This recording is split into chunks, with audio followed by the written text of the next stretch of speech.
Welcome to CryptoBytes, the podcast where we find today's news and information in the crypto space and break it down into bite-sized chunks. I'm your host, Rick. And this is Rob. Remember, guys, smash that like button. Hit that subscribe. And because our world is run by algorithms, comment below. Also, check out our socials at Argyros Crypto, At CryptoBytes Pod. and all things NFTs with your boy Keys at NFTs with Keys. And we are a stake pool operator on Cardano. Check us out, AGC Delegate.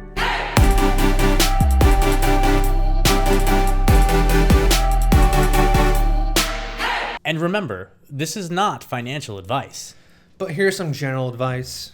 And we've been sounding the alarm on this for quite a long time on our show. Weeks.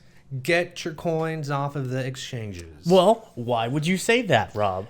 Well, there was a couple pieces in the news. Coinbase supposedly got hacked. Their multi-factor authentication was compromised. Supposedly, my sister sent me a text that said, hey, I got $100 worth of Bitcoin in Coinbase. Well, apparently she got an email saying her account was hacked, but it wasn't, and now she's got $100 worth of Bitcoin. Where's my Bitcoin stimmy? Where's my Bitcoin stimmy, Coinbase? I like that compensation. Like, oops, sorry, we scared you. Here's $100 worth of Bitcoin. Sorry. Yeah, so the story is that back in May of this year, Coinbase, some users were compromised. Coinbase said for this hack to go through, the malicious party, they had to know the user's email address, their phone number, and a couple different things to get into their account. Crypto was taken from these accounts, and it wasn't until like a few days ago, this past week, that Coinbase said, actually, yeah, there was some bad actors on our system. They always do it like 6 to 9 months later after the fact. Like, they don't tell you right away. Take your coins off of Coinbase. Not just Coinbase, all of the exchanges. Store them on your own personal wallet. Get a wallet. Get your own personal wallet. Get them off of Coinbase. Yeah, so we got these exchanges that are being compromised. We've had other platforms. Compromise. Yeah. This is an understatement. Well, we've also had other platforms give out rewards in the wrong amount. Like I think it was BlockFi for a certain amount. Like if you staked a certain amount, if you put a certain amount on their platform, they would reward you some other coin. They ended up giving Bitcoin, like millions of dollars worth of Bitcoin to these users, right, in error. So who's going to be paying for this? Who's going to be paying for these errors? This $100 worth of Bitcoin. How many people got it? Who's paying for that? Obviously, the people on the platform that are going to be paying for it, not Coinbase itself. They're getting that money somewhere. Decentralized finance is really new, and it's a very, very cool thing. But, there's still a lot of stuff that needs to be worked out in the DeFi space. There's a lot of weird irregularities happening in the DeFi space. I mean, look what just happened with Diversify and Bitfinex. Yeah, so Diversify, this is a weird story. Weird. We'll run through the facts and then we'll opine on it. So they ended up paying a $23 million gas fee. $23 million. To transfer $100,000 worth of Tether.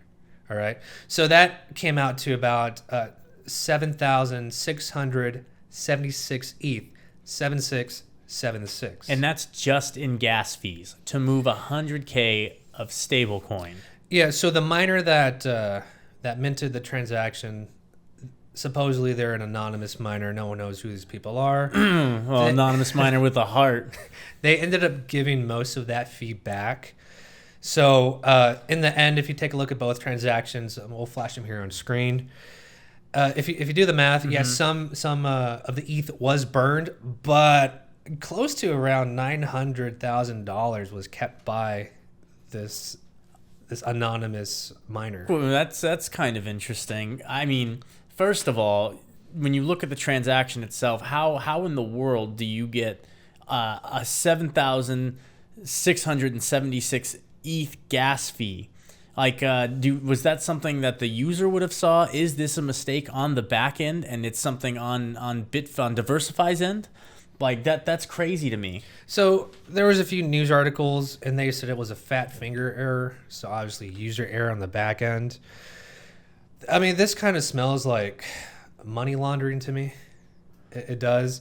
I mean, I think there's a reason why there's fees so high on Ethereum, right? The miners can set like I just think the miners are setting a certain level of fees or a tip that they'll take in order to mint those transactions. So what are they trying to like game the system so they can make as much? They could be gaming the system and look diversify. There are specific Bitfinex, but the whole point of that platform, that business, is to reduce gas fees for users. Obviously, there's instead of paying the fees out of one pocket, they pay it out of the other, but they're owned by the same people.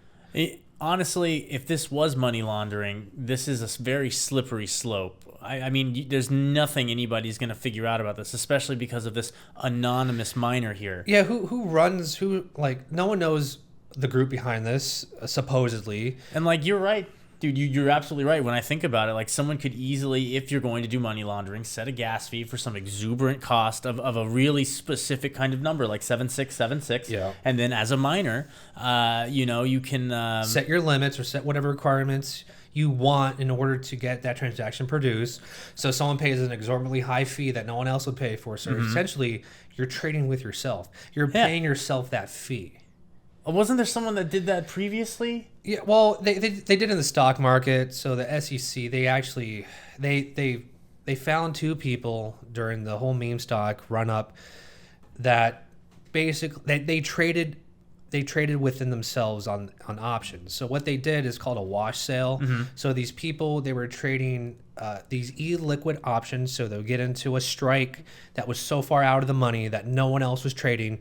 They would put liquidity onto that strike. They would take a taker fee, so they get a rebate from certain exchanges for offering liquidity. Then what they did is they went onto a platform like Robinhood, which don't have maker fees, right? So they bought those options from themselves. So they kept that rebate from broker A, and they bought those options that they put the liquidity for from broker B that doesn't charge a fee for market orders. And so they pocketed close to $1 million. And obviously this is all speculation. We're not pointing out that anyone's at fault here or that anyone's purposely trying to launder money. We're merely pointing out that this is a very, very curious case, and these are very, very large numbers that are being moved around. And here's a real world example of what was happening in the options market. So be careful when you're dealing with DeFi, and remember, get your coins off of the exchanges. Yeah, and I think this is the reason why Cardano is so good, in our opinion, is that you will keep ownership of your coins even when you're in the DeFi space. That's true. Custody is always yours, but still, put your coins in your own wallet. Take them off the exchanges. Can't have custody if it's not in your own wallet. And that was your CryptoByte.